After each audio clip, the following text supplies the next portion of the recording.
Hi friends, ఇలా మనం అయితే మోటార్ ఫిట్ చేస్తాను. మనం పైప్ లైన్ వేసినాం. ఆ వీడియో అయితే తీయలే. ఈ మోటార్ అయితే ఫిట్ చేస్తాను. అటు జేసీబీ కాలువ తీస్తాను. ఈ మోటార్ ఇప్పుడే గుంజి బయటకు వేసినాం. ఇంకొక మోటార్ ఉన్నది, ఇది పొక్క పెద్దది తీయాలి.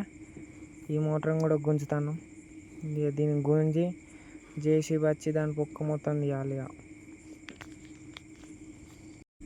ఇక సంతాన్ని అయితే గొర్రు కడతాడు. ఇక మెల్ల ఎగ్గాలి. ఇక ఆ పైప్ తోటి మెల్ల ఎగ్గి బయటికి వేయాలి. ఇక పైప్ అయితే ట్రాక్టర్ గొర్రుకి అయితే కట్టిండు. దీన్ని మెల్ల ఎగ్గుకోవాలి. ఇక మెల్ల కడతాడు. కట్టుడైతే కట్టిండు. ఇక మెల్ల గొర్రు లేపుతాడు, ఎగ్గాలి. ఎగ్గి బయటికి తీయాలి. ఇప్పుడు బయటికి అయితే తీసినాం. ఈ పైప్ అయితే తిరిగింది. ఇక గట్టి ఎగ్గే వరకు బండితోటి ఇది కాల్చి ఇప్పుడు ఎక్కియాలి. ఈ అన్న బాధ ఈ అన్నకు ఎప్పుడు చేపలు కావాలి. ఎట్లా పట్టడో చేపలు అనేది ఆకాశాన్ని చెప్తాడు. ఈ రంగాన్ని వింటాడు. రేపు పోదాము అంటాడు. ఇక పైప్ అయితే ఆడికి ఇరిగింది. ఇక మోటార్ అయితే రాలే. ఇక జేసీబీ తోటి తీస్తారు. ఇది తీసి బయటికి వారేయాలి. ఇక అప్పుడు ఈ పొక్కను మొత్తం వెళ్ళిపోయాలి. ఇక అప్పుడు వాటర్ అనేది ఫుల్ ఉండి మనకు కంటిన్యూగా మోటార్ నడుస్తుంది.